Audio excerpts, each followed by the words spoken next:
পদ্মজা পর্ব ৬।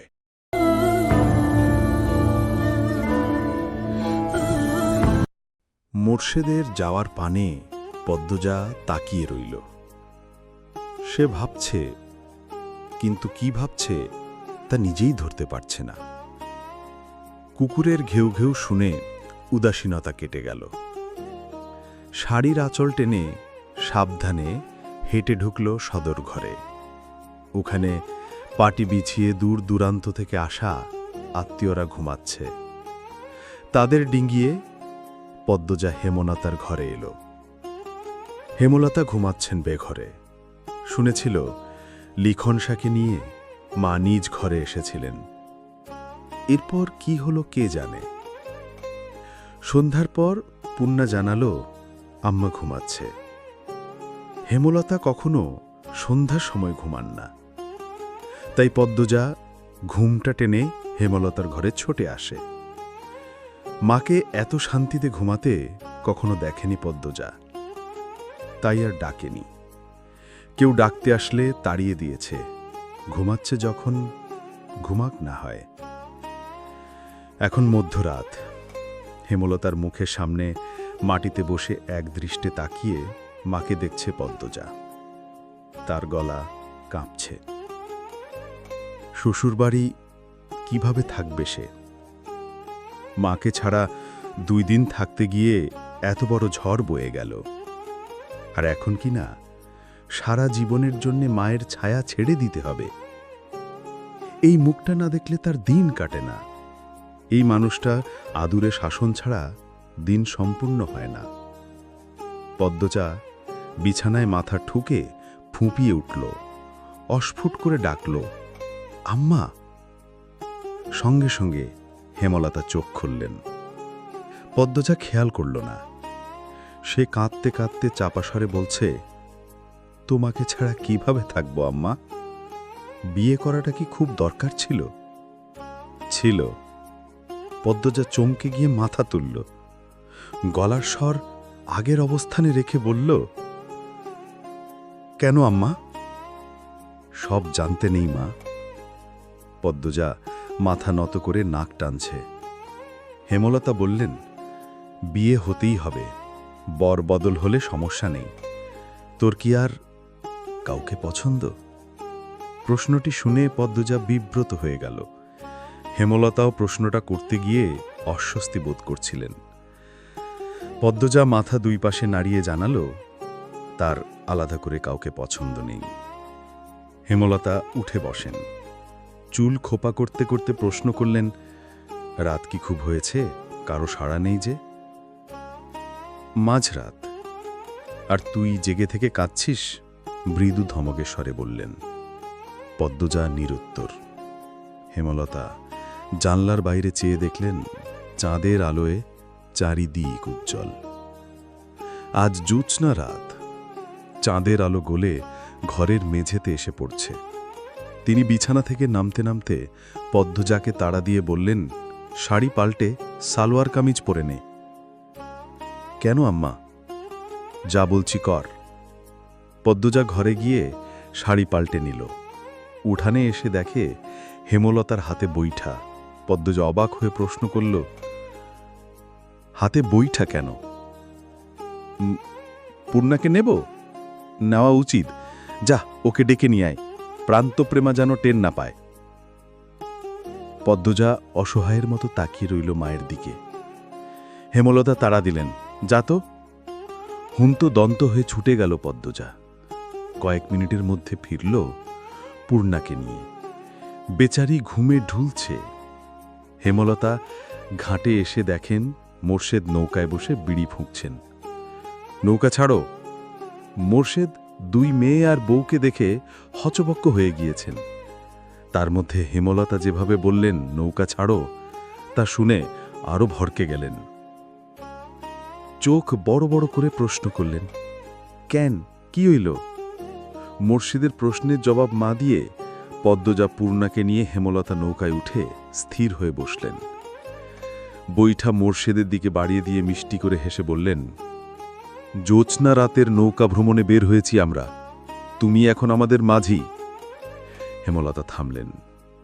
এরপর আঞ্চলিক ভাষায় বললেন, ল মাঝি, বৈঠা লও, ছাড়ো তোমার নৌকা, যত শিকি চাইবা তুমি ততই পাইবা। একসঙ্গে 4টা দুঃখী মানুষ হেসে ওঠে। মোর্শেদ বৈঠা হাতে নিয়ে নৌকা ছাড়লেন। হুট করেই যেন অনুভব হচ্ছে যুবককালের রক্ত শরীরে টকবক করছে। এই তো তার সংসার, এই তো তার আনন্দ। রাতের নির্মল বাতাস বইছে, মাদিনী নদীর স্বচ্ছ জলে চাঁদের প্রতিচ্ছবি। কচুরিপানারা ভেসে যাচ্ছে, সবকিছু সুন্দর, মুগ্ধকর। পূর্ণার বুকের ভারটা খুব হালকা লাগছে। পদ্মজা প্রাণ ভরে নিঃশ্বাস নিল। রগে রগে যেন বয়ে গেল শান্তি। আল্লাহ তাআলা যেন প্রকৃতির সৌন্দর্যে যে কোনো দুঃখী মানুষকে সুখী অনুভব করানোর মন্ত্র ঢেলে দিয়েছেন। মোর্শেদ নাকি গো? হিন্দুপাড়া থেকে কেউ একজন চেঁচিয়ে ডাকল। মোর্শেদ এক হাত তুলে জবাব দিলেন, হ্যাঁ দাদা, আমি। রাইতের বেলা যাইতেস কই? মেয়ে বউ লইয়া জোসনা পোহাইতে বারইছি দাদা। তোমাদেরই দিন মিয়া। মোর্শেদ আর কিছু বললেন না, হাসলেন। ওপাশ থেকেও আর কারো কথা শোনা গেল না। নৌকা আটপাড়া ছেড়ে হাওড়ে ঢুকে পড়েছে। ছাঁ ছাঁ করে বাতাস বইছে, গায়ের কাপড় উড়ছে। হেমলতা 2 মেয়ের মাঝে এসে বসলেন, চাদর নিয়ে এসেছেন। 2 মেয়েকে 2 হাতে জড়িয়ে ধরে ঢেকে দিলেন চাদরে। বাতাসে চাদর উড়ে প্যাত প্যাত আওয়াজ তুলছে। চাঁদটা একদম মাথার ওপর, তাদের সঙ্গে সঙ্গে ঘুরছে। মোর্শেদ মনের সুখে গান ধরলেন। লোকে বলে, ও বলে রে, ঘর বাড়ি ভালা নয় আমার। লোকে বলে, ও বলে রে, ঘর বাড়ি ভালা নয় আমার। কি ঘর বাহানাই মুই আমি, কি ঘর বাহানাই মুই আমি, শূন্যের মাঝার। লোকে বলে, ও বলে রে, ঘর বাড়ি ভালা নয় আমার। লোকে বলে, ও বলে রে, ঘর বাড়ি ভালা নয় আমার। ভালা কইরা ঘর বানায়া কয়দিন থাকমু আর, আমি কয়দিন থাকমু আর। বালা কইরা ঘর বানায়া কয়দিন থাকমু আর, আমি কয়দিন থাকমু আর। আয়না দিয়া সাইয়া দেখি, আয়না দিয়া সাইয়া দেখি, পাকনা চুলা আমার। লোকে বলে, ও বলে রে, ঘর বাড়ি ভালা নয় আমার। পাকনা চুল আমার বলতেই পূর্ণা ফিক করে হেসে ফেলল। পদ্মজাকে ফিসফিসিয়ে বলল, আব্বা বোধহয় এখনো জোয়ান থাকতে চায়। পদ্মজা হেসে চাপা স্বরে বলল, চুপ থাক, আব্বা কি সুন্দর গায়। মোর্শেদ গিয়ে যাচ্ছেন, এই ভাবিয়া হাসন রাজা, ঘর দুয়ার না বান্ধে, হায়রে ঘর দুয়ার না বান্ধে। এই ভাবিয়া হাসন রাজা, ঘর দুয়ার না বান্ধে, আহা ঘর দুয়ার না বান্ধে। কোথায় নিয়া রাখবো আল্লাহ, কোথায় নিয়া রাখবো আল্লাহ, তাই ভাবিয়া কান্দে হাসন রাজা। ও বলে রে, ঘর বাড়ি ভালা নয় আমার। লোকে বলে, ও বলে রে, ঘর বাড়ি ভালা নয় আমার। মোর্শেদ থামলেন। 3 মামে একসঙ্গে হাতের তালি দিল। সেই আওয়াজে মুখরিত হয়ে উঠল চারপাশ। এত সুন্দর রাত বারবার ফিরে আসুক। মোর্শেদ হাঁ করে তাকিয়ে থাকেন সামলে থাকা 3টে মানুষের দিকে। তাদের চোখে মুখে খুশি ঝিলিক মারছে। অথচ তিনি জানেন এক একজন কতটা দুঃখী। মোর্শেদ ঢোক গিলে লুকাইত এক সত্যের কষ্ট পুনরায় লুকিয়ে যান। হেমলতার তিনি ছাড়া এই কলিজা ছেঁড়া কষ্ট কেউ জানে না। মোর্শেদ হেসে বললেন, এই অবাগা মাঝি কি আপনারা আপনাদের মাঝে জায়গা দেবেন? মোর্শেদের কণ্ঠে শুদ্ধ ভাষায় মিষ্টি আবদার শুনে পদ্মজা পুলকিত হয়ে উঠল। আজ সবকিছু কত সুন্দর। পূর্ণ বলল, দেব, এক শর্তে, নৌকা চালানোর বিনিময়ে শিকি যদি না নেন। মোর্শেদ মেয়ে রসিকতা শুনে হাঁ হাঁ করে হাসেন। সেই হাসি বারবার প্রতিধ্বনিত হয়ে ফিরে আসে কানে। তিনি বইটা রেখে হেমলতার সামনে এসে বসেন। নৌকা নিজের মতো যেদিকে ইচ্ছা ছুটে চলছে। মোর্শেদ হেমলতাকে বললেন, দুইটা ছেড়ি রে, খালি তুমিই ধইরা রাখবা, ছাড়ো তো এইবার, আয় রে, তোরা আমারের ধারে আইয়াব।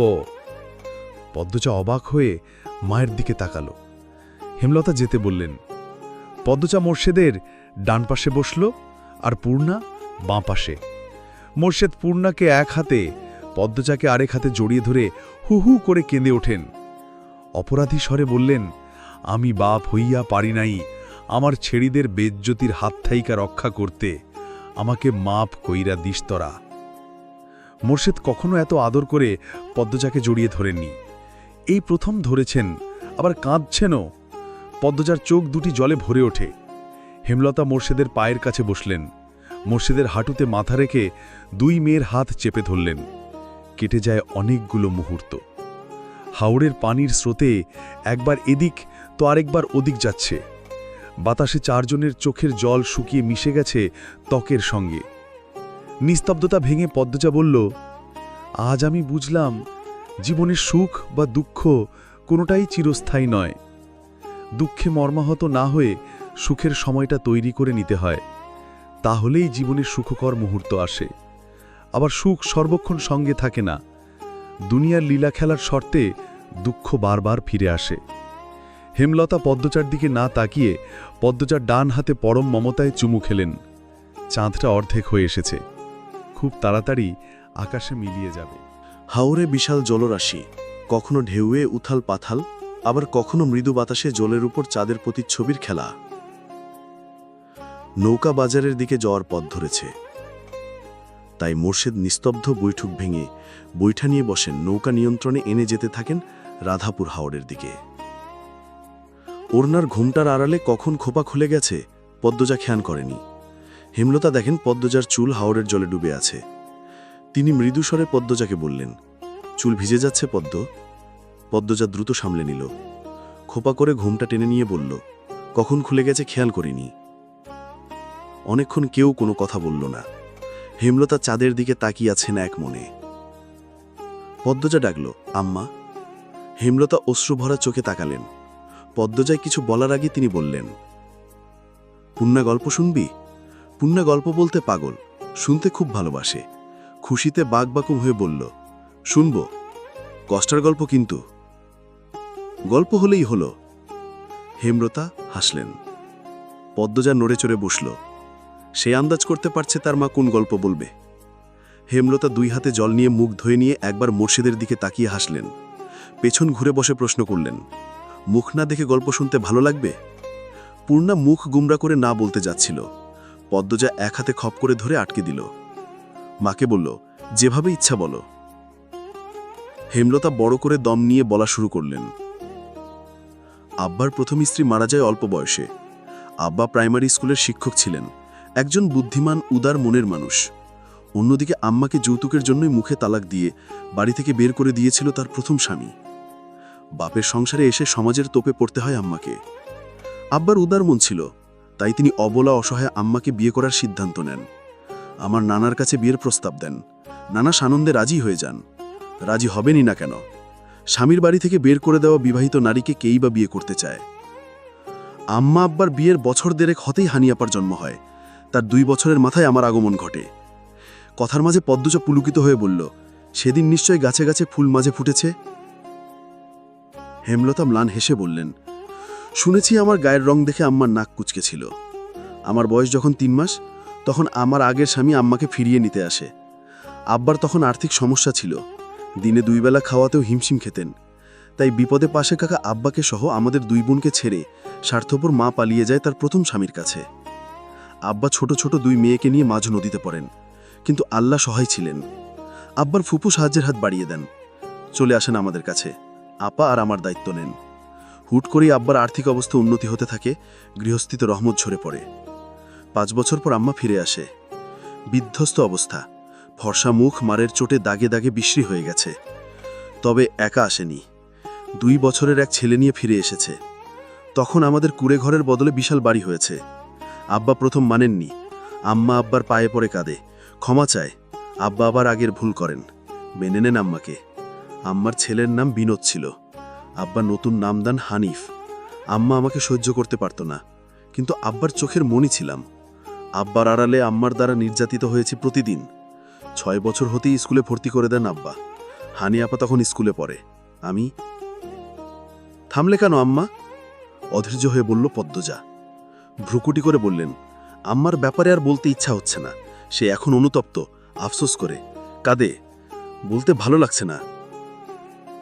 শীতল বাতাসে সবার শরীর কাটা দিচ্ছে, চারটা ছোট হয়ে গেছে অনেক। মোর্শেদ এক ধ্যানে বৈঠা দিয়ে জল ঠেলে নৌকা নিয়ে এগিয়ে যাচ্ছেন সামনে। হেমলতা আবার বলতে শুরু করলেন,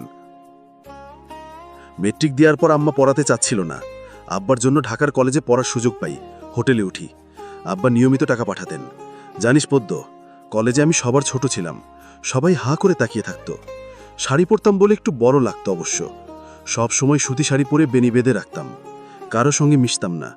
ভীষণ ভীতু ছিলাম। রিমঝিম নামে খ্রিস্টান এক মেয়ের সঙ্গে বন্ধুত্ব হয়।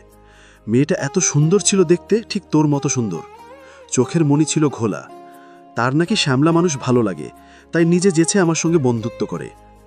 কয়েকদিনের ব্যবধানে আমরা খুব ঘনিষ্ঠ হয়ে পড়ি, ইংলিশে যাকে বলে বেস্ট ফ্রেন্ড। রিমঝিমের সঙ্গে মাঝে মাঝে ওর বড় ভাইও আসতো, নাম ছিল যিশু। যিশু একদম রিমঝিমের আরেক রূপ। চোখ ধাঁধানো সৌন্দর্য ছিল 2 ভাই বোনের। যিশু ভাইয়া বলে ডাকতাম তাকে। যিশু ভাইয়া মজা করে বলতেন, ধর্ম এক হলে হেমলতাকেই বিয়ে করতাম। পদ্মজা পুন্না, খারাপ লাগছে শুনতে? না আম্মা, একস্বরে বলল দুজন। পদ্মজা বলল, পরে কি হলো? তখন আনন্দপুর থেকে রাজধানীতে চিঠি পৌঁছাতে 2 সপ্তাহ লাগত। একদিন কলেজ ছুটির পথে হানিয়াপার চিঠি পেলাম। পাশে রিমঝিম ছিল। যিশু ভাই সবেমাত্র এসেছেন রিমঝিমকে নিয়ে যেতে। চিঠি পড়ে জানতে পারি আব্বা হাওড়ে গিয়েছিলেন মাছ ধরতে। আব্বার নৌকার চেয়ে কয়েক হাত দূরের নৌকায় সুজন নামে এক ছেলে ছিল। তখন ভারী বর্ষণ হচ্ছিল, বজ্রপাত হচ্ছিল একটার পর একটা। একটা বজ্রপাত সুজনের উপর পড়ে, সঙ্গে সঙ্গে ছেলেটা ঝলসে যায়। আব্বা ছিটকে পড়েন জলে। দূর থেকে একদল জেলে ঘটনাটি দেখতে পায়। তারা আব্বাকে তুলে নিয়ে যায় বাড়িতে। এরপর থেকে আব্বা কানে শুনতে পান না, ঠিক করে হাঁটতে পারেন না, মস্তিষ্ক অচল হয়ে পড়ে। এই খবর শোনার পর হাউমাউ করে কান্না শুরু করি। কখনো একা আনন্দপুর আসিনি, আব্বা গিয়ে আনতেন। খুব অসহায় হয়ে পড়ি, কি করে বাড়ি যাব? যিশুভাই সব শুনে আমার কান্না দেখে বললেন, বিকেলে ট্রেনে আনন্দপুর নিয়ে যাবেন। আমি তখনও কাঁদছিলাম। একবার শুধু আনন্দপুর যেতে চাই, আব্বাকে দেখতে চাই, যদিও জানতাম অনেকদিন হয়ে গেছে এই দুর্ঘটনার। আটপাড়া পৌঁছাতে পৌঁছাতে অনেক রাত হয়ে যায়। বাড়ি এসে দেখি সদর ঘরের দরজায় তালা মারা, কেউ নেই বাড়িতে, মুরগি আর গরু ছাগল ছাড়া। বারান্দার ঘরের দরজা ছিল না, শুধু একটা চৌকি ছিল। বড্ড ক্লান্ত ছিলাম, চৌকিতে শুয়েই ঘুমে পড়ি। ঘুম ভাঙে আম্মার চেঁচামেচিতে। যিশু ভাইও নিজের অজান্তে আমার পাশে কখন ঘুমিয়ে পড়েছে বুঝতে পারেনি। দীর্ঘ যাত্রার কারণে আমার মতেই তিনি ক্লান্ত ছিলেন। আমার জন্মদাত্রী মা গ্রামবাসী ডেকে চেঁচাতে থাকেন, যেন হাতে নাতে চোর ধরেছেন। অবস্থা বেগতিক দেখে ভরকে যাই, কিছু বলতে পারিনি। যিশু ভাই অনেক বোঝানোর চেষ্টা করে, কেউ বোঝেনি। তখন খুব নিয়ম কঠিন ছিল। যিশু ভাই খ্রিস্টান শুনে সবাই আরও খেপে যায়। আব্বার সামনে গ্রামবাসী আমাদের দুজনের মাথা ন্যাড়া করে দেয়। কোমর সমান চুল ছিল আমার, মাথা ন্যাড়া করতে গিয়ে মাথার চামড়া ছিঁড়ে ফেলে রক্ত বের হতে থাকে গলগল করে। আমার করুণ অবস্থা দেখে আম্মার তখন হুঁশ আসে।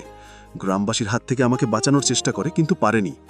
গায়ের রং কালো, তার উপর রক্তাক্ত ন্যাড়া মাথা, কি যে বিশ্রী রূপ হয়েছিল। আমি আমার একমাত্র ভরসার আব্বাকে চিৎকার করে ডেকে কেঁদেছিলাম। আব্বা শোনেননি, আমার দিকে শুধু হাঁ করে তাকিয়েছিলেন। কিছু লোক যিশু ভাইকে অনেক মারধর করে। সেদিন রাতেই ওনাকে রক্তাক্ত অবস্থায় ছুঁড়ে ফেলে আসে নদীর পাড়ে। গরুর ঘরে গোবরের উপর বেঁধে রাখে আমাকে। দূর দূরান্তর মানুষ দেখতে আসে। আমি তখন নিঃশ্বাসে নিঃশ্বাসে নিজের মৃত্যু কামনা করেছি। একবার বাঁধন ছাড়া হতে পারলে আত্মহত্যা করব বলে পণ করি। হাত বাঁধা ছিল, তাই দাঁত দিয়ে নিজের হাঁটুতে বোকার মতোই কামড় দিতে থাকি একটার পর একটা, যাতে মরে যাই। যেই দেখতে আসতো সেই বিশ্রী গালি দিয়ে যেত। কেউ কেউ লাথিও দিয়েছে। রাধাপুরের হারুন রশিদ আছে না, ওনার আব্বা তখন আনন্দপুরের মতব্বর ছিলেন। ওনার গোয়াল ঘরেই বন্দি ছিলাম। 2 দিন পর আমাকে ছাড়ে। ছাড়া পেয়ে ইচ্ছে হচ্ছিল গড়ায় কলসি বেঁধে ছুটে গিয়ে নদীতে ঝাঁপ দেই, কিন্তু পারিনি। শরীর একটাও শক্তি ছিল না। দূরে পালাতে গিয়ে হুমড়ি খেয়ে পড়ি গোয়াল ঘরের বাইরে। ধারালো কিছু একটা ছিল মাটিতে। মাটিতে পড়তেই হাতের বাহু ছিঁড়ে গলগল করে নামে রক্তের ধারা। এই যে আমার বাহুর দাগটা, এটা সেদিনই হয়েছে। ট্রেনিংয়ে অংশ নিয়ে হয়ে উঠলাম একজন মুক্তিযোদ্ধা। প্রথম অপারেশনে আমরা সফল হই, উড়িয়ে দিই অলন্দপুরের ক্যাম্প। এরপর চলে যাই আরেক এলাকায়। হাতে রাইফেল নিয়ে পরবর্তী অপারেশনে নামি। তখন ধরা পড়ে যাই পাকিস্তানিদের হাতে, বন্দি করে কারাগারে। স্বচক্ষে দেখি ধর্ষণ, শারীরিক অত্যাচার। কি বর্বরতা তাদের! রড দিয়ে পিটিয়েছে, পিঠের দাগগুলো এখনো আছে। আরও কয়দিন থাকলে হয়তো আমিও ধর্ষিত হতাম। তার আগেই আবুল কালামের বুদ্ধির কাছে হেরে গেল তারা।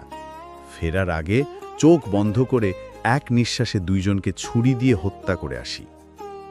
দেশ স্বাধীন হয়, চারিদিকে স্বাধীনতার উল্লাস। আমি তখন হাসপাতালে চিকিৎসাধীন। আরও অনেকে ছিল।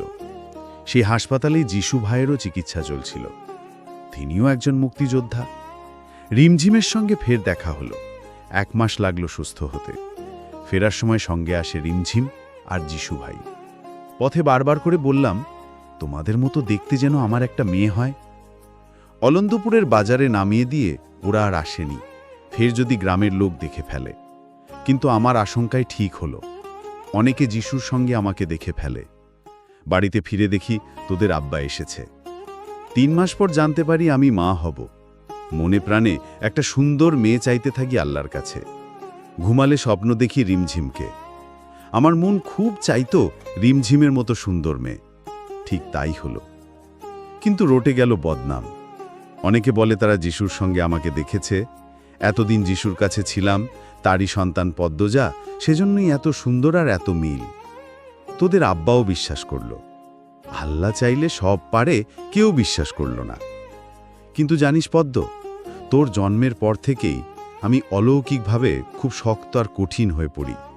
কেউ কিছু বললে সঙ্গে সঙ্গে জবাব দিয়ে দেই। তোর সম্পর্কে কেউ কিছু বলতে আসলে দা নিয়ে তেড়ে যাই। এ খবর ছড়িয়ে পড়ে সব জায়গায়। তার মধ্যে কমান্ডার আবুল কালাম আসেন অলন্দপুরে। গ্রামের অনেকে যুদ্ধে গিয়েছিল। আমি ছাড়া আর একজন ফিরেছিল, বদরউদ্দিন নাম। বদরউদ্দিন এবং আবুল কালামের কাছ থেকে গ্রামবাসী জানতে পারে আমিও যুদ্ধ করেছি। হেমলতা একজন মুক্তিযোদ্ধা। এ খবর শোনার পর থেকে সবাই মোটামুটি সমীহ করে চলতে থাকে। একটা শক্ত জায়গা দখল করে বাঁচতে থাকি। প্রতিটি ঘটনা আমাকে ভেতরে ভেতরে শক্ত করেছে। তুই জন্মের পর বুঝেছি আমি অনেক কিছু পারি, একা চলতে পারি। কথা শেষ করে হেমলতা হাঁপ ছাড়েন। চাঁদ ডুবে গেছে অনেকক্ষণ আগে। কিছুক্ষণের মধ্যে ফজরের আজান পড়বে। পদ্মজাপূর্ণা স্তব্ধ। এই দুনিয়ায় বাঁচার 2টি পথ, চুপ থাকো নয় প্রতিবাদ করো। কিন্তু আমার নিয়ম বলে সামনে চুপ থেকে আড়ালে আবর্জনাটাকে ছুঁড়ে ফেলে দাও, যাতে এই আবর্জনার প্রভাবে আর কিছু না পচে। হেমলতার শেষ কথাগুলো পদ্মজার রগে রগে শিহরণ জাগালো। সে দূরে চোখ রেখে কিছু ভাবতে থাকে। মানুষের জীবনে কত গল্প, কত যন্ত্রণা। হেমলতা নৌকা ঘোরাতে বললেন। মোর্শেদ তাই করলেন। বাড়ি ফিরতে হবে। আজ পদ্মজার গায়ে হলুদ। নৌকা চলছে ঢেউয়ের তালে তালে। আগের উত্তেজনাটা আর কাজ করছে না। একটা ইঞ্জিন ট্রলারের শব্দ পাওয়া গেল। 4 জন চকিতে তাকালো সেদিকে। ট্রলারে একজন লোক, একজন ভেতর থেকে সাদা কাপড়ে মোড়ানো কিছু একটা নিয়ে বেরিয়ে এলো। আবছা আলোয় সাদা কাপড়ে মোড়ানো বস্তুটি দেখে পিলে চমকে উঠল পূর্ণার। মানুষ মরার পর সাদা কাপড়ে যেভাবে মোড়ানো হয় ঠিক তেমন। এক মুহূর্ত পরেই লোক দুটি মোড়ানো বস্তুটি ছুঁড়ে ফেলে পানিতে। মোর্শেদ চেঁচিয়ে ওঠেন, কে রে? লোক দুটি একবার মোর্শেদের নৌকাটির দিকে দৃষ্টিপাত করে দ্রুত ট্রলারের ভেতর চলে গেল। মোর্শেদ তড়িঘড়ি করে বৈঠা চালিয়েও তাদের ধরতে পারল না। ট্রলারটি চোখের সামনে অদৃশ্য হয়ে গেল। যেখানে সাদা কাপড়ে মোড়ানো বস্তুটি ফেলা হয়েছে সেখানে মোর্শেদের নৌকাটি পৌঁছাতেই হুট করে হেমলতা ঝাঁপিয়ে পড়েন পানিতে। পদ্মজা আকস্মিক ঘটনায় চমকে গেল। আতঙ্ক নিয়ে ডাকল, আম্মা! হেমলতার ডাকা নেই। পদ্মজা নৌকা থেকে ঝাঁপ দিতে যাবে তখনই হেমলতা ভেসে উঠলেন, হাতে সাদা কাপড়ে মোড়ানো বস্তু। হেমলতা মুখ তুলে মোর্শেদ ও মেয়েদের উদ্দেশ্যে বললেন, লাশ। লাশ শুনেই কাঁপতে থাকে পূর্ণা, অথচ পদ্মজা স্থির, ঠান্ডা। অন্যদিকে হেমলতা এই শেষ রাত্রিরে নদীর জলে ভেসে আছেন, 2 হাতে মৃত মানুষ জড়িয়ে ধরে। লাশটি নৌকায় তুলতেই পূর্ণা ভয় কুকড়ে গিয়ে মোর্শেদের পাশ ঘেঁষে বসল। তার মনে হচ্ছে চারিদিক থেকে প্রেতাত্মারা তাকিয়ে আছে, যে কোনো মুহূর্তে ঝাঁপিয়ে পড়ে ঘাড় মটকে দেবে। ঘাড় মটকানোর কথা ভাবতেই পূর্ণার ঘাড় শিরশির করে উঠল। ভূত ভূত বলে চেঁচিয়ে উঠল সে। হঠাৎ পূর্ণার চিৎকার শুনে মোর্শেদ ভয় পেয়ে যান। এমনিতেই গায়ে কাঁটা দিচ্ছে লাশ দেখে। তিনি পূর্ণাকে এক হাতে জড়িয়ে ধরে বললেন, কোনহানে ভূত, ডরাইস না।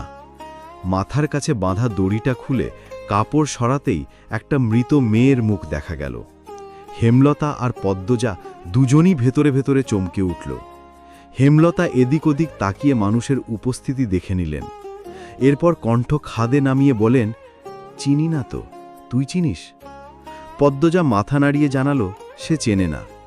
পরপরই মোর্শেদকে ডাকল পদ্মজা, আব্বা দেখেন তো আপনি চিনেন নাকি? মোর্শেদ উঠে আসতে চাইলে পূর্ণা ধরে রাখে। মোর্শেদ পূর্ণাকে নিয়েই এগিয়ে আসেন। মৃত মেয়েটার মুখ দেখে বললেন, না, এরে চিনি না। হেমলতা চিন্তায় পড়ে যান। শরীরের পশম কাটা দিচ্ছে, চারিদিক অন্ধকারে ঢাকা, হিমশীতল বাতাস আর সামনে সাদা কাপড়ে মোড়ানো এক মেয়ের লাশ। তিনি ব্যথিত কণ্ঠে বললেন, কোন মায়ের বুক খালি হলো কে জানে। পদ্মজা বিড়বিড় করে, ট্রলারের একজনকে চেনা চেনা লাগছিল আম্মা। হেমলতা ধৈর্যহারা হয়ে প্রশ্ন করলেন, কে, চিনেছিস? নাম কি, জানিস? পদ্মজা ভাবছে, গভীর ভাবনায় ডুবে কিছু ভাবছে। হেমলতার প্রশ্নের জবাবে বলল, নাম জানি না, দাঁড়াও আমি বলি লোকটা কেমন। পদ্মজার চোখ বোঝা ফিরে গেল কিছুক্ষণ আগের মুহূর্তে। চোখ বোঝা অবস্থাতেই বলল, আব্বা যখন বলল কে রে, তখন একটা লোক আমাদের দিকে তাকিয়েছিল। লোকটার চোখগুলো ভীষণ লাল, অনেক মোটা, খুব কালো, মাথার চুল ঝুঁটি বজা ছিল। এমন একজন লোক আমি স্কুল থেকে ফেরার পথে অনেকবার দেখেছি। কথা শেষ করে পদ্মজার চোখ খুলে খুশিতে গদগদ হয়ে বলল, লোকটার দেখা পেলে আমি ঠিক চিনে ফেলব আম্মা। চিনে কি হবে, প্রমাণ তো নেই, আর মেয়েটা মারা গেছে নাকি খুন সেটা তো জানি না। প্রমাণ নেই তা ঠিক, কিন্তু মেয়েটা খুন হয়েছে আম্মা। এই দেখো মেয়েটার গলায় কষে দাগ, আর পেটের কাছে দেখো রক্তের দাগ। নদীর পানি পুরোটা রক্ত মুছে দিতে পারেনি। হেমলতা অবাক হয়ে পদ্মজার কথা মতো খেয়াল করে দেখেন, সত্যিই তো। তিনি বিস্ময় নিয়ে বললেন, একটার পর একটা খুন, হানিফের পর প্রান্তর বাপ, এরপর এই মেয়ে। আমি বুঝতে পারছি না কে বা কারা এমন করছে। ওই লোকটার দেখা যদি আরেকবার পাই আমি ঠিক এর রহস্য বের করব, বলল পদ্মজা। মৃত মেয়েটার মুখ কাপড় দিয়ে ঢেকে দিলেন হেমলতা। এরপর দড়ি দিয়ে আগের মতো বেঁধে মোর্শেদকে বললেন, কলাপাড়ার দিকে যাও। ওখানে কি এর কাম, বললেন মোর্শেদ। হেমলতা শান্ত কণ্ঠে বললেন, কলা গাছের ভেলা বানিয়ে লাশ ভাসিয়ে দেব। পানিতে ফেললে কেউ পাবে না, ভাসিয়ে দিলে কেউ না কেউ পাবে, হয়তো মেয়েটার পরিবারও খুঁজে পাবে। আমাদের বাড়িতে এখন লাশ নিয়ে যাওয়া ঠিক হবে না, অনেক মানুষ আছে, সবাই ভয় পাবে, বিয়ের আমেজটা চলে যাবে। তাড়াতাড়ি যাও, কলাপাড়ার দিকে নৌকা ঘোরাও। সকাল সকাল গায়ে হলুদ সম্পন্ন করার পরিকল্পনা ছিল, কিন্তু বউ এখনো ঘুমে আচ্ছন্ন। বাড়ি ভর্তি মানুষ, কলাগাছের ছাদ বানিয়ে সবাই অপেক্ষা করছে নতুন বউয়ের জন্য। হেমলতা কিছুতেই পদ্মজাকে ডাকতে দিচ্ছেন না। দুপুরের আজান পড়তেই পদ্মজা চোখ খোলে। যখন মনে পড়ল আজ তার গায়ে হলুদ, তখন সে ধরফড়িয়ে উঠে বসল। সেই কাকডাকা ভরে বাড়ি ফিরে ঘুমিয়েছিল। তারপর আর কিছু মনে নেই। বালিশের পাশে হলুদ শাড়ি রাখা। পদ্মজা দ্রুত শাড়িটি পরে নিয়ে ডাকল পূর্ণাকে। বাইরের কোলাহল শোনা যাচ্ছে। পদ্মজা দরজা খুলতেই 9 বছর বয়সী একটা মেয়ে চেঁচিয়ে বাইরে খবর দিল, পদ্ম আপার ঘুম ভাঙছে। হেমলতা রান্নাঘরের সামনে বসে মুরগি কাটছিলেন। হানি উঠান থেকে হনহনিয়ে হেঁটে এসে হেমলতাকে শ্লেষাত্মক কণ্ঠে বললেন, এবার তোর ছাদকে নিয়ে যেতে পারি? হেমলতা হেসে অনুমতি দিলেন, যাও। হানি, মঞ্জুরা সহ সম্পর্কে ভাবি হয় এমন আরও দুজন পদ্মজাকে নিয়ে ঘর থেকে বের হলো। গান গাওয়ার জন্য গীত গাওনি মহিলাদের খুব সমাদর করে আনা হয়েছে। গ্রামের মহিলারা মিলে গোলাকার হয়ে বসে গানের জলসা তৈরি করেছে। যারা যারা গান গাইতে পারে তারা চারপাশে ঘুরে ঘুরে গাইছে। পদ্মজাকে দেখে সবার মনোযোগ তার দিকে চলে গেল। গায়ে হলুদের স্থান বাড়ির পেছনে। মোর্শেদ পথ হাটকে গামছা কোমরে বাঁধতে বাঁধতে বললেন, আমার ছেড়িরে আমি লয়া যামু। কথা শেষ করে মোর্শেদ পদ্মজাকে 5 কোলা করে তুলে নিলেন। হানি চেঁচিয়ে উঠে বললেন, আরে মিয়া করেন কি? দুলাভাইরা কোলে নেয় তো।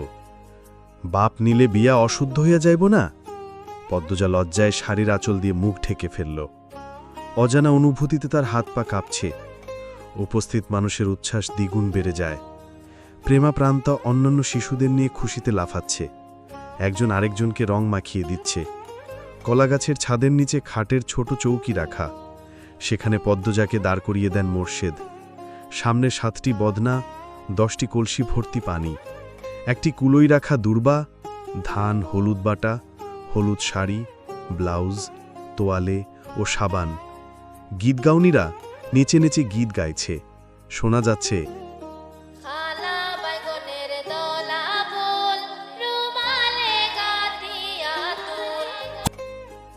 গীতের তালে তালে ছেলেমেয়েরা একজন আরেকজনকে জোর করে ধরে হলুদ মাখিয়ে দিচ্ছে। পদ্মজার জন্য রাখা হলুদ অনেকেই নেওয়ার জন্য ওত পেতে আছে। হানির জন্য পারছে না। হানি পাহারাদার হয়ে দাঁড়িয়ে আছেন। ছেলে অনন্ত এসে হলুদ চাইলে হানি মার দেবেন বলে তাড়িয়ে দিলেন। হেমলতা ভিড় কমিয়ে চারিদিক পর্দা দিয়ে ঘিরে ফেলেন।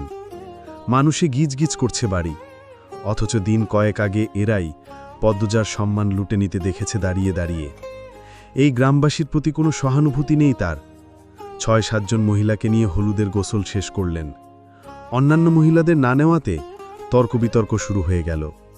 গায়ে হলুদ করতে হয় সবাইকে নিয়ে, সবার সামনে, আনন্দ করতে করতে। হেমলতা কেন শুধুমাত্র 6-7 জন নিয়ে করছেন? তিনি অবশ্য কারো কোনো কথার জবাবই দিলেন না।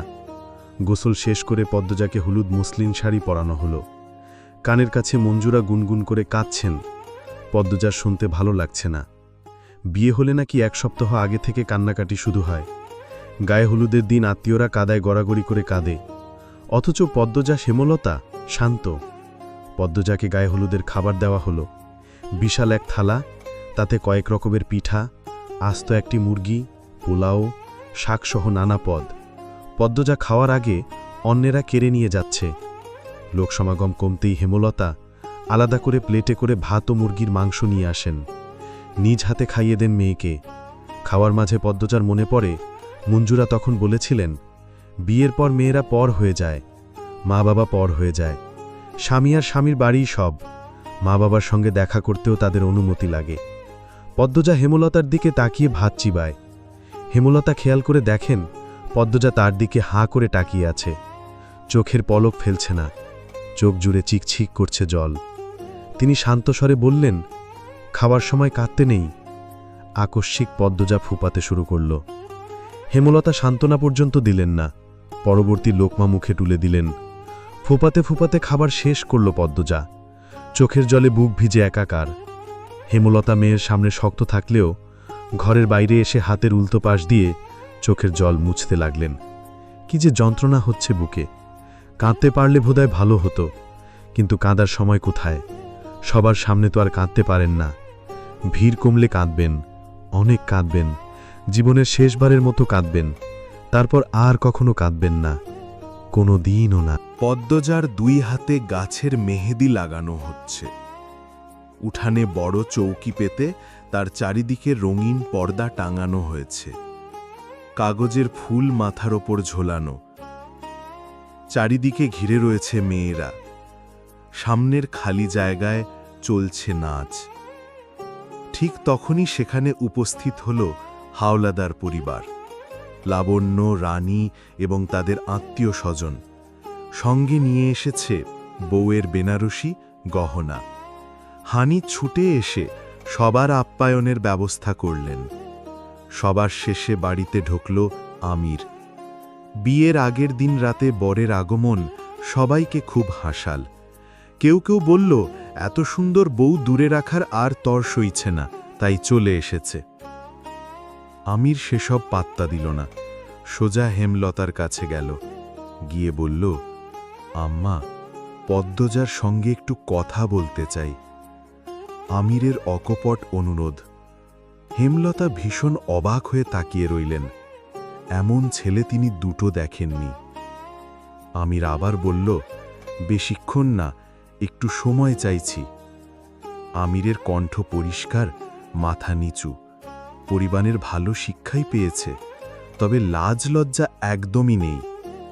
হেমলতা মৃদু হেসে বললেন, ঘরে গিয়ে বসো, পদ্ম আসছে।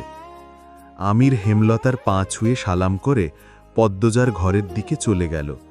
হেমলতা পদ্মজাকে ডেকে নিয়ে এসে বললেন, আমির কথা বলতে চায়। ব্যাপারটা দৃষ্টিকুটু, কিন্তু না তো করা যায় না। কোনো বিশেষ দরকার হয়তো। পদ্মজা ঘরের সামনে এসে থমকে দাঁড়াল। পেছন ফিরে তাকাতেই হেমলতা ইশারায় যেতে বললেন। পদ্মজা ঘরে ঢুকে ডাগর ডাগর চোখ মেলে আমিরের দিকে তাকালো। আমিরকে খুব ক্লান্ত দেখাচ্ছে, মনে হচ্ছে কিছু নিয়ে খুব চিন্তিত। আমির পদ্মজাকে দেখেই হাসল, বলল, বসো। পদ্মজা বিছানার এক পাশে বসে, অন্য পাশে আমির বসে প্রশ্ন করে, যা প্রশ্ন করি সত্যি বলবে? পদ্মজা দৃঢ় কণ্ঠে বলল, আমি মিথ্যে বলি না। আমির অসহায়ের মতো বলল, তুমি কি মন থেকে এই বিয়েতে রাজি? পদ্মজা চকিতে তাকালো, সঙ্গে সঙ্গেই চোখ নামিয়ে নিয়ে বলল, আম্মা যখন যা করেছেন তাই আমি মন থেকে মেনে নিতে পেরেছি। আমির বলল, লিখন শাহ তো তোমাকে পছন্দ করে। জানি, আর আপনি জানেন সেটাও জানি। আমি আমাদের বিয়ে ঠিক হওয়ার পর জেনেছি। তুমি মনে কিছু নিও না। বলতে চাইছি, যদি তোমার আমাকে অপছন্দ হয় আর লিখন শাহকে ভালোবেসে থাকো, বলতে পারো, আমি বিয়ে ভেঙে দেব। পদ্মজা অপমানে লাল হয়ে গেল, থমথমে গলায় বলল, অবিশ্বাস থাকলে বিয়ে না হওয়াই ভালো, আপনি ভেঙে দিতে পারেন। আমিলের চোখ কোটর থেকে বেরিয়ে আসতে চাইল। পদ্মজা ধারালো স্বরেও কথা বলতে পারে? আমির ইতস্তত করে বলল, আমার কোনো অবিশ্বাস নেই। তোমার মনে কেউ না থাকলে বিয়ে আমার সঙ্গেই হবে, আর কারো সঙ্গে হতে দেব না। পদ্মজা কিছু বলল না।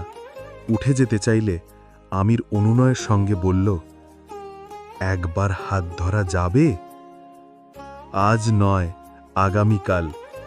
বলার সময় পদ্মজার ঠোঁটে দেখা গেল হাসির রেখা। আমির সেটা খেয়াল করে মুগ্ধ স্বরে বলে উঠল, সুবহানাল্লাহ। বিয়ের অনুষ্ঠান শুরু হয়েছে অনেকক্ষণ আগে। পদ্মজা বধূ সেজে বসে আছে। দুই পাশে বসে আছে পূর্ণা ও প্রেমা। কাজী বিয়ে পড়াচ্ছেন। অনেকক্ষণ ধরে পদ্মজাকে কবুল বলতে বলছেন, পদ্মজা কিছুতেই বলছে না। সে একমনে হেমলতাকে খুঁজছে। বউ কবুল বলছে না শুনে অনেকে ভিড় জমিয়েছে। হেমলতা সেই ভিড় ভেঙে ঘরে ঢুকলেন। হেমলতাকে দেখে পদ্মজার ঠোঁটে হাসি ফুটে উঠল। ছলছল চোখ নিয়ে 3 বার কবুল বলল সে। হেমলতার 2 চোখে পানি, ঠোঁটে হাসি। পদ্মজাকে বধূ সাজাবার পর এই প্রথম দেখলেন তিনি। লাল বেনারসিতে পদ্মজার রূপ যেন গলে গলে পড়ছে।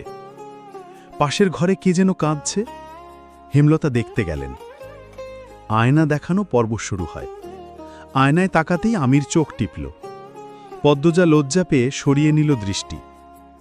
আমির সবার চোখের আড়ালে খপ করে ধরে ফেলল পদ্মজার এক হাত। স্বামীর অধিকার নিয়ে ধরা প্রথম স্পর্শে কেঁপে ওঠে পদ্মজা। অদ্ভুত এক অনুভূতিতে তলিয়ে যেতে থাকে সে। আমির ফিসফিস করে বলল, এই যে ধরলাম, মৃত্যুর আগে ছাড়ছি না। বিয়ে বাড়ির কোলাহল কমে গেছে। বিদায়ের পালা চলছে। করুণ কান্নার স্বরে চারিদিক হাহাকার করছে। মঞ্জুরা হানি কেঁদে কুল পাচ্ছে না। মোর্শেদ নদীর ঘাটে বসে গোপনে চোখের জল ফেলছেন। পূর্ণা পদ্মজার গলা জড়িয়ে সেই যে কান্না শুরু করেছে, থামছেই না। কাঁদছে প্রেমাও প্রান্ত। একটা মেয়ের বিয়ের বিদায় পর্ব কতটা কষ্টের তা শুধু সেই মেয়ে আর তার পরিবার জানে। পদ্মজা পূর্ণার মাথায় পিঠে হাত বুলিয়ে দিয়ে বারবার বলছে, বোন, বোন আমার, মন খারাপ করে থাকবি না কিন্তু, একদম কাঁদবি না, আমি আসব, তুইও যাবি, আমার খুব কষ্ট হবে রে বোন, আর কাঁদিস না, এভাবে কাঁদলে অসুস্থ হয়ে যাবি। একজন তাড়া দেয়, সন্ধে হয়ে যাবে, তাড়াতাড়ি করুন। পদ্মজা আকুল হয়ে কেঁদে ডাকল, আম্মা, আমার আম্মা কোথায়? আম্মা, ও আম্মা। হেমলতা লাহাড়ি ঘরের পাশে দাঁড়িয়েছিলেন। পদ্মজার ডাকে সাড়া দিতে সামনে এগোতে থাকেন। প্রতি কদমে কদমে বুক ব্যথায় চুরমার হয়ে যাচ্ছে। তবু হাসার চেষ্টা করছেন, কিন্তু পারছেন না। যে মেয়ের জন্য তিনি নতুন করে জীবনের অর্থ খুঁজে পেয়েছিলেন, সেই মেয়ের আজ বিদায়। সারা জীবনের জন্য অন্যের ঘরে চলে যাবে। হেমলতাকে দেখে পদ্মজা ছুটে এসে জড়িয়ে ধরে হাউমাউ করে কেঁদে উঠল।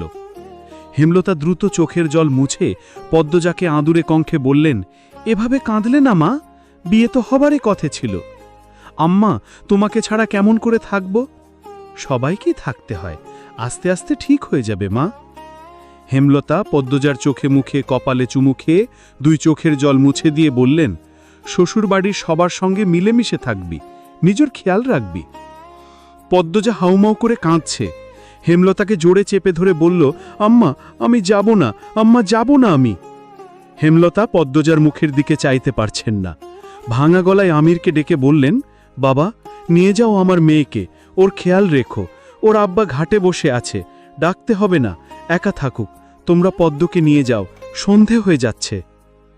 আমির নম্র কণ্ঠে বলল, পদ্মজাকে সারা জীবন আগলে রাখব, আপনি চিন্তা করবেন না। হেমলতা কৃতজ্ঞ চিত্তে তাকিয়ে রইলেন, শুধু কিছু বলতে পারলেন না। চোখ বেয়ে টুপ টুপ করে কয়েক ফোঁটা জল গড়িয়ে পড়ে মাটিতে, পদ্মজার বেনারসিতে। আমির পদ্মজাকে 5 কোলা করে নেয়। পদ্মজা আকুতি ভরা কণ্ঠে হেমলতাকে ডেকে অনুরোধ করে, আম্মা, আমাকে ধরো, ওরা নিয়ে যাচ্ছে, আম্মা। হেমলতা মুখ ঘুরিয়ে নেন। পূর্ণা 2 হাতে মুখ ঢেকে ফুপিয়ে কাঁদছে। পদ্মজাকে পালকিতে বসিয়ে তার গালে 2 হাত রেখে আমির বলল, কেঁদো না আর, একদিন পরই আসবো আমরা। পদ্মজা 2 হাতে মুখ ঢেকে ফুপিয়ে উঠে। সবকিছু শূন্য লাগছে, মস্তিষ্ক ফাঁকা হয়ে গেছে। পালকি ছুটে চলছে শ্বশুর বাড়ি। পূর্ণা হেমলতাকে জড়িয়ে ধরে বলল, আম্মা, কেন বিয়ে দিলে আপার, তোমার কি কষ্ট হচ্ছে না? হেমলতা হাঁটু ভেঙে মাটিতে বসে পড়েন। পূর্ণাকে জড়িয়ে ধরে গগন কাঁপিয়ে চিৎকার করে কেঁদে ওঠেন। উপস্থিত সবার কান্না থেমে যায়। তিনি বলেন, আমি যদি পারতাম তাহলে আমার পদ্মর বিয়ে দিতাম না পূর্ণা, ও যে আমার 7,000 ধনের চেয়েও বেশি। মঞ্জুরা হানির বরাবরই কাঁদুক স্বভাবের। হেমলতা কখনো কাঁদে না। সেই হেমলতাকে এভাবে কাঁদতে দেখে তিনিও নিজের কান্না লুকিয়ে রাখতে পারলেন না। হেমলতার মাথা বুকের সঙ্গে জড়িয়ে ধরে ভেজা কণ্ঠে বললেন, এটাই তো নিয়ম, কেঁদে আর কি হবে? হেমলতা মুহূর্তে ছোট বাচ্চা হয়ে গেলেন। হানিকে ধরে হাউমাউ করে কেঁদে উঠলেন, বললেন, আপা, আপা, আমার মেয়ে নেয়নি, আমার কলিজা ছিঁড়ে নিয়ে যাচ্ছে, আপা, কেন বিয়ে দিতে হলো আমার পদ্মর? মঞ্জুরা হেমলতার মাথায় হাত রেখে সান্ত্বনা দেন, দেখিস, পদ্ম খুব ভালো থাকবে, ও খুব ভালো মেয়ে। হেমলতা হানিকে ছেড়ে মঞ্জুরাকে জড়িয়ে ধরলেন, হাত পা ছড়ে কাঁদতে কাঁদতে বললেন, আম্মা, আম্মা, আমাকে তুমি কখনো কিছু দাওনি, এইবার আমার মরণ কষ্টটা কমিয়ে দাও, আমার খুব কষ্ট হচ্ছে, আম্মা, আমার পদ্মকে ছাড়া আমি কিভাবে থাকব? মঞ্জুরার বুক ধুকপুক করছে। জন্মের পর হেমলতা কি কখনো এভাবে কেঁদেছে? মনে পড়ছে না। তিনি পারেননি হেমলতার এই কষ্ট কমাতে, শুধু বুকের সঙ্গে চেপে ধরে রাখলেন। এভাবে যদি ছোট থেকে আগলে রাখতেন, হেমলতার জীবনটা এত কষ্টের হতো না। পদ্মজা ছটফট করছে, কিছু ভালো লাগছে না। ইচ্ছে হচ্ছে ছুটে যেতে মায়ের কাছে। গলা শুকিয়ে কাঠ, ইখুলিও মারা যাবে হয়তো। পদ্মজা হঠাৎ চিৎকার করে উঠল, থামো তোমরা, থামো, আল্লাহর দোহাই লাগে থামো। পদ্মজার চিৎকার শুনে আমির ভড়কে যায়, বেয়ারাদের দ্রুত থামতে বলে। পালকি থেমে যায়। পদ্মজা পালকি থেকে মাটিতে পা রেখেই মোড়ল বাড়ির দিকে ছুটতে থাকল। কেউ আটকে রাখতে পারল না। সবাইকে ধাক্কা দিয়ে দূরে ঠেলে ছুটে চলেছে সে মায়ের বুকে। আমির শুধু চেয়ে রইল। সন্ধে নামার পূর্ব মুহূর্তে একটা লাল বেনারসি পরা অপরূপ সুন্দরী মেয়ে ছুটছে। দেখতেও ভালো লাগছে। আম্মা! পদ্মজার কণ্ঠে আম্মা ডাকটি হেমলতার অস্তিত্ব মারিয়ে দিয়ে যায়। হেমলতা থমকে গিয়ে ঘুরে তাকান। উঠে দাঁড়ানোর জন্য প্রস্তুত হতেই পদ্মজা ঝাঁপিয়ে পড়ে বুকে। হেমলতার টাল সামলাতে না পেরে আবার মাটিতে বসে পড়েন। পদ্মজা নিরবিচ্ছিন্নভাবে কাঁদতে থাকল। হেমলতা সীমাহীন আশ্চর্য হয়ে কথা বলার শক্তি হারিয়ে ফেলেছেন। নির্বাক, স্তব্ধ থেকে শুধু পদ্মজার কান্না অনুভব করছেন। কান্নার দমকে পদ্মজার শরীর ঝাঁকি দিচ্ছে বারংবার। পূর্ণা পদ্মজাকে পেছন থেকে জড়িয়ে ধরে বলল, আপা, আর যেও না। পদ্মজা অনুরোধ স্বরে হেমলতাকে বলল, আম্মা, আমি যাব না। হেমলতার দুই চোখ বেয়ে টপ টপ করে জল পড়ছে। প্রতি ফোঁটা জল পদ্মজার বুকে সাইক্লোন, টর্নেডো সহ সব ধরনের দুর্যোগ বইয়ে দিচ্ছে। হেমলতা শক্ত করে জড়িয়ে ধরলেন পদ্মজাকে। অশ্রুরুদ্ধ কণ্ঠে বললেন, কোথাও যেতে হবে না তোর। হেমলতার হেন কথা শুনে হানি মঞ্জুরার মাথায় বাজ পড়ল। সে কি কথা? হেমলতা একবার যখন বলেছে, তাহলে সত্যি যেতে দেবে না? তাহলে মেয়ের বিয়ে দেওয়ার কি দরকার ছিল? হানি শক্ত কিছু কথা শোনানোর জন্য প্রস্তুত হয়। তখনই হেমলতা পদ্মজাকে সরিয়ে দেন নিজের কাছ থেকে। চোখে মুখে শক্ত করে কাট কণ্ঠে বললেন, এটা ঠিক করিসনি পদ্মু। এভাবে চলে আসা মোটেও ভদ্রতা নয়। আবেগকে এত প্রশ্রয় দিতে নেই। বিয়ে দিয়েছি, এবার শ্বশুর বাড়ি যেতেই হবে। হয়তো আমির এসেছে। হেমলতা হাত ঝেড়ে মাটি থেকে উঠে দাঁড়ান। হঠাৎ মায়ের রূপ পাল্টে যাওয়াতে পদ্মজা স্তব্ধ হয়ে যায়। হাঁ করে তাকিয়ে আছে। সে ভাবছে, চোখের পলকে আম্মা পাল্টে গেল কেন? এই তো মাত্রই কাজ ছিল। পদ্মজা নিজের চুলে আঙুল প্যাঁচাতে প্যাঁচাতে হাসছে। তুষার রয়ে শোয়ে প্রশ্ন করল, হাসছেন কেন? পদ্মজার নাটকীয়ভাবে ব্যথিত স্বরে বলল, আপনি কাঁদছেন তাই। তুষার দ্রুত চোখের জল মুছল। মৃদু হেসে বলল, কাঁদছি নাকি? পদ্মজা হঠাৎ গুনগুনিয়ে কাঁদতে শুরু করল। তুষার জানতে চাইল, আপনি কাঁদছেন কেন? মুহূর্তে পদ্মজা দাঁত কেলিয়ে হেসে ওঠে, চোখে জল, ঠোঁটে হাসি নিয়ে বলল, মনে চাইল তাই। আম্মা বলতেন যখন যা ইচ্ছা হয় করে ফেলতে, তাতে কারো ক্ষতি বা নিজের কোনো ক্ষতি না হলেই হলো। আপনার মায়ের খবরটা গতকাল শুনলাম। জানেন, সারা রাত ঘুমাতে পারিনি। আপনার মনটা খুব নরম স্যার, কিন্তু কঠিন ভাব নিয়ে থাকেন, আমার মায়ের মতো। তারপর কি হলো? পদ্মজা চেয়ার ছেড়ে মেঝেতে বসে শিশুসুলভ ভঙ্গিতে বলল, আর তো বলবো না। তুষার শ্বাসরুদ্ধকর কণ্ঠে প্রশ্ন করল, কেন? পদ্মজা ঘাড়ে এক হাত রেখে ক্লান্ত ভঙ্গিতে বলল, এমনি। হেয়ালি করবেন না পদ্মজা, আপনি ছাড়া এই রহস্যের কিনারা অসম্ভব। আপনার পুরো গ্রাম আপনার বিপক্ষে। খুনের কারণও কেউ বলতে পারছে না। আমরা তদন্ত করেও কুল পাচ্ছি না। পদ্মজা চক গরম করে তাকালো, কটমট করে বলল, বলবো না মানে বলবো না। তুষার দ্বিগুণ গলা উঁচিয়ে বলল, তাহলে এতটুকু কেন বললেন? আমার ইচ্ছা হয়েছে তাই। আপনার ইচ্ছায় সব হবে না। যা খুশি করে নিতে পারেন। পরিস্থিতি বিগড়ে যাচ্ছে। পরিস্থিতি সামলাতে তুষার দুই হাতে মুখ ঢেকে রাগ নিয়ন্ত্রণ করে। এরপর ধীরে স্থিরে বলল, দেখুন, যদি সব খুলে না বলেন তাহলে আমি আপনাকে আইনের হাত থেকে বাঁচাতে পারবো না, নির্দোষ প্রমাণ করতে পারবো না। আর আমার মন বলছে আপনি নির্দোষ না। সবসময় মন সঠিক কথা বলে না। তাহলে বলছেন আপনি নির্দোষ না? পদ্মজ চোখ সরিয়ে নিল, হাসল। কি যন্ত্রণা, কত কষ্ট সেই হাসিতে। চোখ ভর্তি জল নিয়ে আবার তাকালো তুষারের দিকে, বলল, আমি খুন করেছি।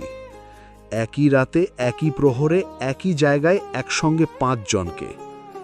আপনার আইন যা শাস্তি দেয় তা আমি মাথা পেতে নেব। আপনি অধৈর্য হয়ে বললেন, আপনার ফাঁসির রায় হবে পদ্মজা। আপনি বুঝতে পারছেন না, আমার আপনাকে বাঁচাতে ইচ্ছে হচ্ছে। ওপারে যাওয়া আমার জরুরি। আমি সব রায় মেনে নেব। আমি মানতে পারবো না। তুষারের অকপট স্বীকারোক্তি। কথাটা মুখ থেকে বের হওয়ার পর তুষার বুঝল সে অচেনা এবং ভয়ঙ্কর অনুভূতি নিয়ে খেলছে। পদ্মজার দিকে চেয়ে অপ্রস্তুত হয়ে পড়ে। পদ্মজা তুষারকে পরখ করে নিয়ে হাসল। শান্ত ভঙ্গিতে বলল, এত ব্যাকুল হচ্ছেন কেন? আমার প্রেমে পড়ে যাননি তো? তুষার থতমত খেয়ে গেল। বেশ অনেকক্ষণ বসে রইল ঘাট হয়ে। উপর থেকে আদেশ এসেছে পদ্মজা কেন এতগুলো খুন করেছে সেই রহস্য উদ্ঘাটন করতে।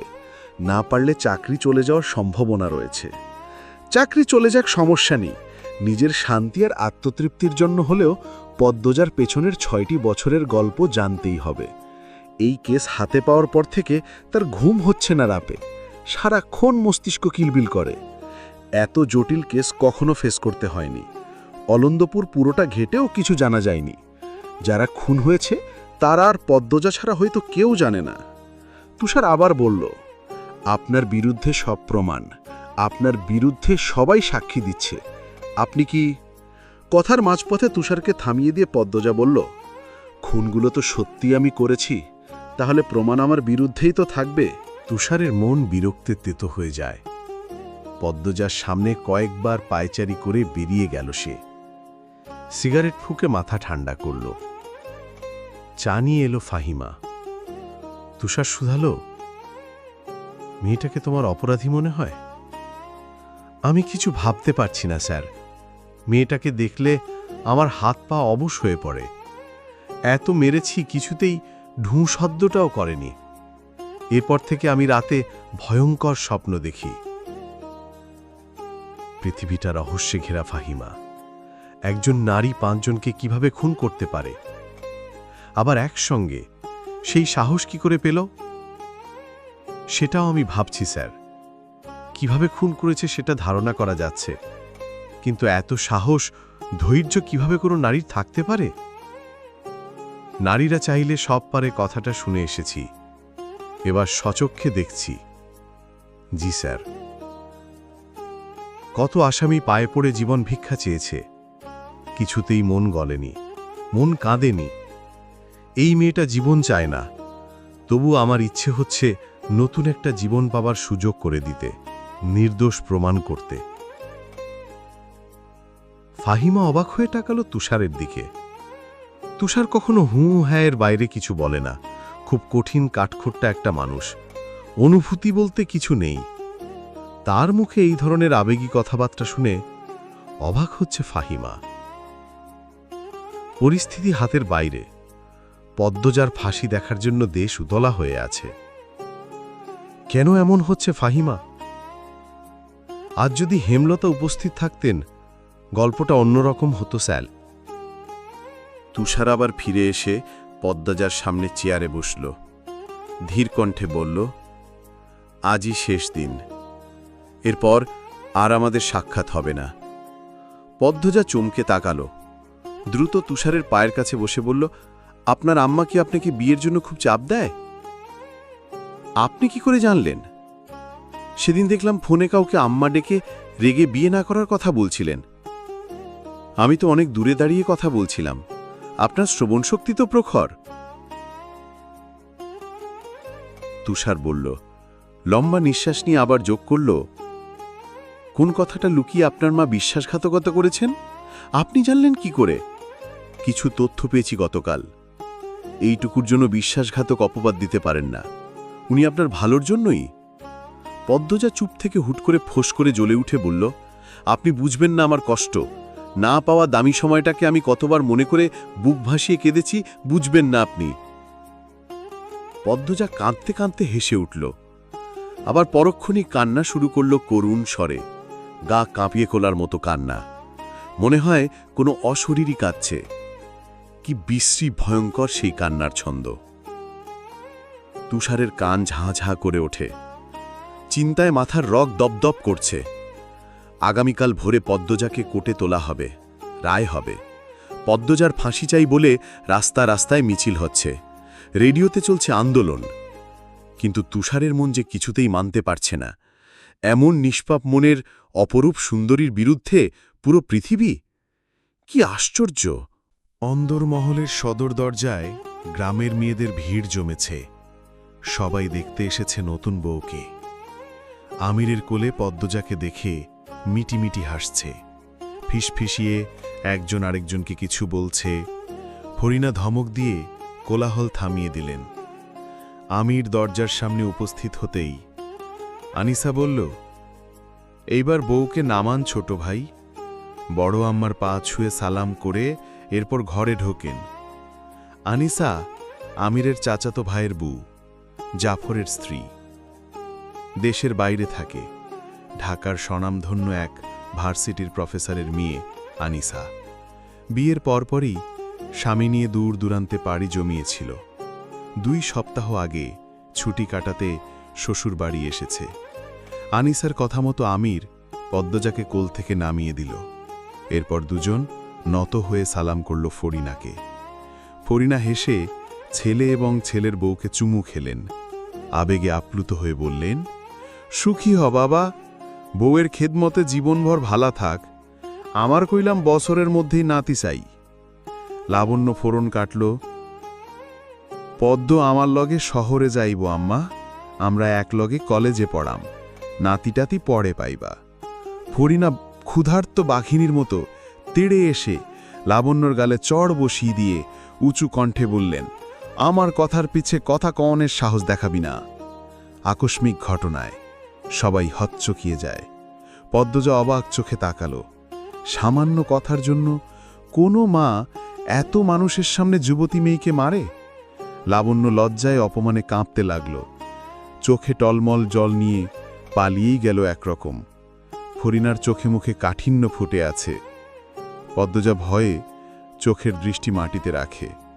ফরিনা পদ্মজাক হাত ধরে ভেতরে নিয়ে যেতে যেতে বললেন, মুখে মুখে কথা কইবা না কোনো দিন, যা কই মাইনা চলবা।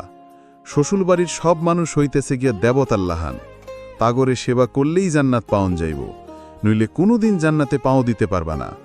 হুনসি তো তুমি হইছ গিয়া অনেক বাধ্য ছেড়ি, কামে কাজেও হেইডা দেখাইবা, আমার কথাগুলান মনে রাখবা।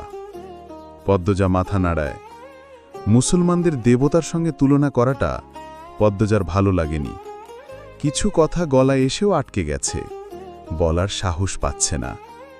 ফরিনা আবার বললেন, হুনো বউ, স্বামীর উপরে কিচ্ছু নাই, স্বামীরই দুনিয়া ভাববা। মা বাপ ভাই বোন হইছে গিয়া পর, স্বামী আপন। স্বামীর বাইরে কিছু ভাববা না, স্বামী যা কয় তাই মানবা। নিজের হাতে স্বামীর পা ধুইয়া দিবা। স্বামী বইতে কইলে বইবা, উঠতে কইলে উঠবা, হুততে কইলে হুইবা। স্বামী যখন কাছে ডাকব না করবা না, আল্লাহ বেজাল হইব, ফেরেশতারা অভিশাপ দিব। দুনিয়াত স্বামীর আদরের থেইকা মধুর আর কিছু নাই। পদ্মজা অপ্রতিভ হয়ে উঠেছে, লজ্জায় আড়ষ্ঠতায় সারা শরীর ঘামছে। আনিসা ফরিনাকে ফিসফিসিয়ে বলল, বড় আম্মা, অনেক মানুষ আছে তো, এসব পরেও বলতে পারতেন। আনিসার কথা পুরোপুরি উপেক্ষা করলেন ফরিনা।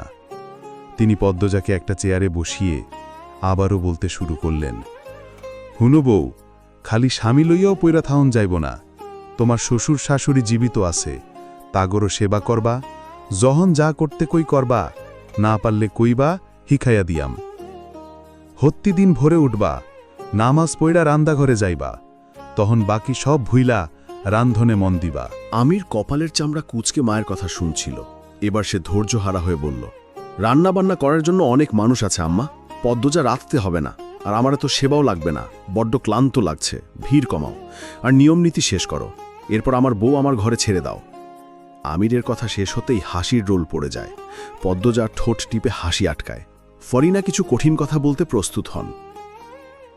আনিসা রসিকতা করে বলল, আজ তো একসঙ্গে থাকা যাবে না, আরও একদিন ধৈর্য ধরুন। আমির প্রবল বিস্ময় নিয়ে জিজ্ঞাসা করল, কেন, বিয়ে তো হয়ে গেছে? কেউ আমিরের জবাব দিল না, উল্টো সবাই হাসতে থাকল। আইজকাইল রাত্রি রে হক ছাড়া, বলল শাহানা, জাফরের বড় বোন।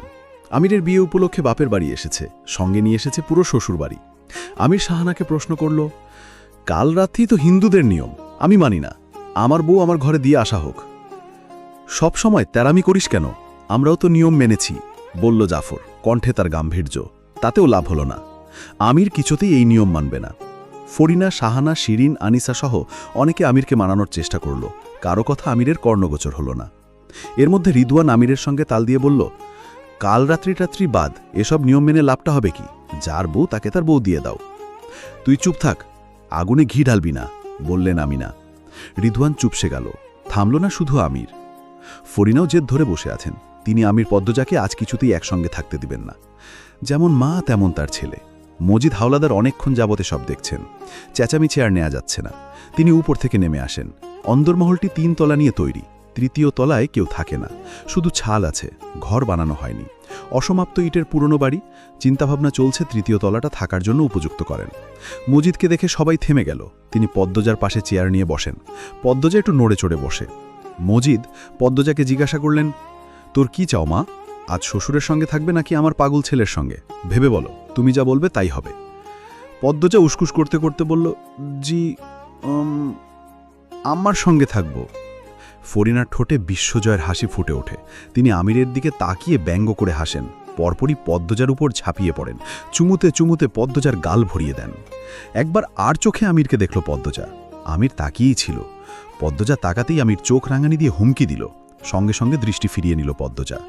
বিয়ের বাকি সব নিয়ম শুরু হলো। ওপর থেকে নেমে এলেন নূরজাহান। তিনি এই বাড়ির প্রধান কর্ত্রী, মজিদ হাওলাদারের জন্মদাত্রী। তিনি হৈ হৈ করে নামলেন। কই রে কই, আমার নাত বউটা কই? বলতে বলতে ছুটে আসেন তিনি। উপস্থিত সবাই দৃষ্টি ঘুরিয়ে নূরজাহানের দিকে তাকালো। নূরজাহান পদ্মজার সামনে এসে বসেন। পদ্মজার মুখখানা 2 হাতে ধরে দেখে মুগ্ধ হয়ে বললেন, বাবু দেহি চাঁদ লইয়া আইছে। এই সেরি, তোর জন্য আমার জামাই তোহান আমার দিকে চাইবই না। নূরজাহান কেন এ কথা বললেন পদ্মজা ঠাওর করতে পারল না। যখন আমির হেসে বলল, আরে বুড়ি, তুমি তো আমার প্রথম বউ, ভুলি কিভাবে? তখন নূরজাহানের কথার মানে বুঝতে পেরে ঠোঁট চেপে হাসল।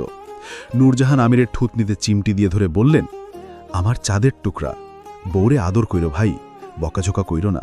ছেড়িরা জন্মঘর ছাইড়া আইছে, তুমি এখন সব, তুমি যেমনে রাখবা তেমনেই থাকবো। স্বামী হাত ছাইড়া দিলে শ্বশুরবাড়ির আর কেউই বউদের আপন হয় না, বুঝছো ভাই? আমির নূরজাহানের পা ছুঁয়ে সালাম করে বলল, বুঝছি জান। নূরজাহান মন খারাপের নাটক করে বললেন, এইটা ঠিক না ভাই। কোনটা? এখন ঠাইকা জান ডাকবা বউরে, আমি হইলাম দুধ ভাত। আমির একটু জোরেই হাসল, সঙ্গে আরও অনেকে হাসল। পদ্মজা নত হয়ে নূরজাহানের পা ছুঁয়ে সালাম করার জন্য। নূরজাহান দ্রুত পদ্মজাকে আটকালেন। জড়িয়ে ধরে পিঠে হাত বুলিয়ে আদর করে বললেন, রূপে যেমন গুণেও তেমন থাইকো বইন। রাত বাড়তাছে, সব নিয়ম তো শেষ, যা হোজের ঘরে যাও। এই তোরা বাইর যাবি পারবি? রাইতের বেলায় সিলি কেন? বউ তো কাইলো দেহন যাইতো। জাফর সেরিগুলারে দিয়াইতে পারবি? মদন কই মগা কই, কামের বেলা 2টা টাওয়ান যায় না। কথাগুলো এক নাগারে বললেন ফরিনা বেগম। তিনি নূরজাহানের উপস্থিতি যেন উপেক্ষা করতে চাইছেন। মদন ছুটে আসে বাইরে থেকে, মাথা নত করে ফরিনাকে বলল, আইসি খালম্মা। থাকস কই, যা এদের দিয়ায়। আমরার বাড়ির যখন আইসে এরা এখন আমরার দায়িত্বে, সুন্দর করে বাড়ি তো দিয়ে আইবি। আচ্ছা খালাম্মা, আপারা চলেন। মেয়েগুলো সবসময় হাসছিল, যাবার সময়ও হাসতে হাসতে গেল। মেয়েগুলোর উদ্দেশ্যে রানী ঠোঁট বাঁকালো, তা খেয়াল করে রিদওয়ান রানীর মাথায় গাট্টা মেরে বলল, সারাক্ষণ মুখ মুরাস কেন? একদিন দেখবি আর মুখ সোজা হচ্ছে না, বিয়েও হবে না। না হইলে নাই, ছেড়িগুলারে দেখছো বড় ভাই কেমনে হেহে করে হাসতেছিল, তাতে তোর কি? নূরজাহান পদ্মজাকা বললেন, এই মেলা রাত হইছে, আয়ো বনু আমার ঘরে আয়ো, আজ আমার লগে থাকবা।